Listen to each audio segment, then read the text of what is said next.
This is WCIA 3 News at 6. Whose university is this? Whose university? A protest on the U of I quad today had a message for administration that they need more straight answers. Good evening, I'm Jen Lask. The protest was organized by building service workers as well as grad workers, and they feel some of the university's decisions in coming back to campus have put them in harm's way. WCIA 3's Andy Olson joins us from the newsroom. So Andy, what do they want the university to change? Well, Jen, for building service workers, it's their lack of hazard pay. For grad workers, they don't want to feel like they're forced to work on campus. So both sides united today to try and get the school to change those things. The building service workers say they haven't been granted the hazard pay even while working through the entire pandemic, even though they have asked for a negotiation with the school. For grad workers, the ability to work from home is being decided at a department level, meaning some are having to work on campus if departments won't let them work from home. So I was trying to put this together as a way to kind of show solidarity and show the administration that we're all frustrated in this together, that, you know, a lot of these decisions and stuff negatively impact all of us. The protest started with each group speaking about how the school's decisions have been affecting them and ended with a walk to the president's house where they hoped their voice would be heard. The group is also asking for more transparency as far as next steps. With hundreds of positives being counted already on campus, they want to know clearly what would happen if that number continues to grow. Live in the newsroom, Andy Olson, WCIA 3, your local news leader. All right, Andy, thank you. The Illinois Department of Public Health has announced 1,880 new confirmed cases of COVID-19 in Illinois, including 11 additional confirmed deaths. That brings the state's total to more than 231,000 cases and 8,000 deaths. Governor Pritzker released a statement saying, quote, "Today is a solemn day in Illinois as we've now lost 8,000 lives to COVID-19. The shooting of Jacob Blake by police in Wisconsin sparked more protests across the country, and that includes Springfield, where protesters gathered today. WCIA 3's Cole Hankey is there now. And Cole, what was it like today? There was a lot of raw emotion at the protest here today, and that's not surprising. For the protesters that I spoke with, seeing the video of Jacob Blake being shot by Kenosha police was devastating. But they wanted to make sure that that devastation did not stop their fight. The protests have never really stopped here in Springfield. Small groups have been gathering outside of the Capitol at least a few times a week, but this protest was the biggest since the weeks following George Floyd's death. That consistency is why the organizers are positive that change will come.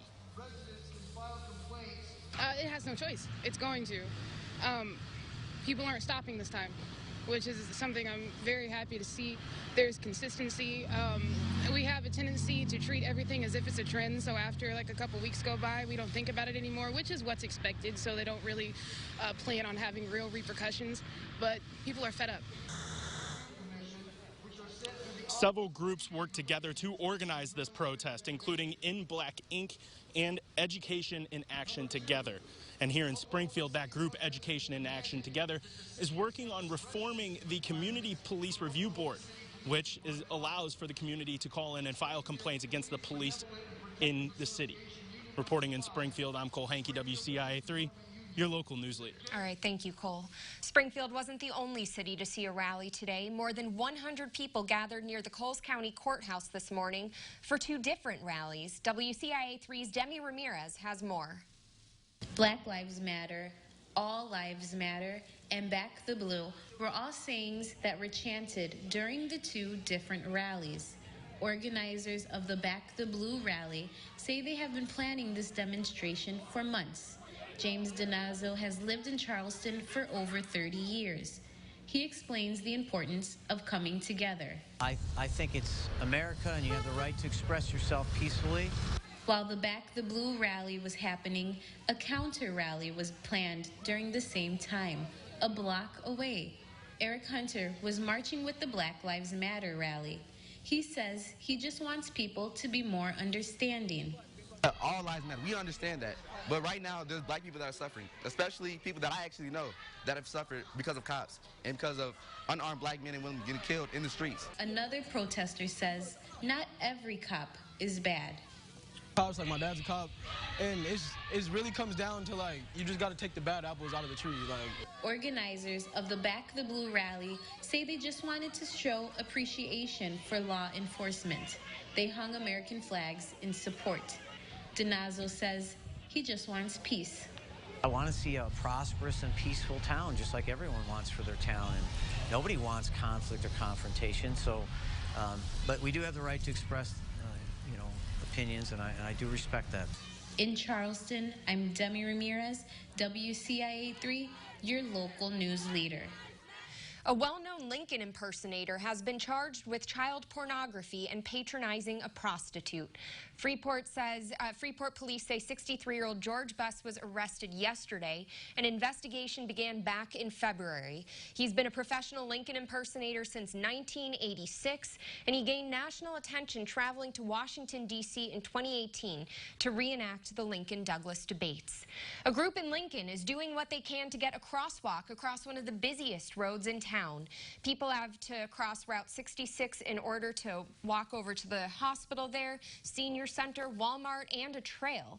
While there's a stoplight there, there's no crosswalk, and one person was hit and killed back in March at that spot. Since then, Jonathan Cox has been trying to get the problem fixed.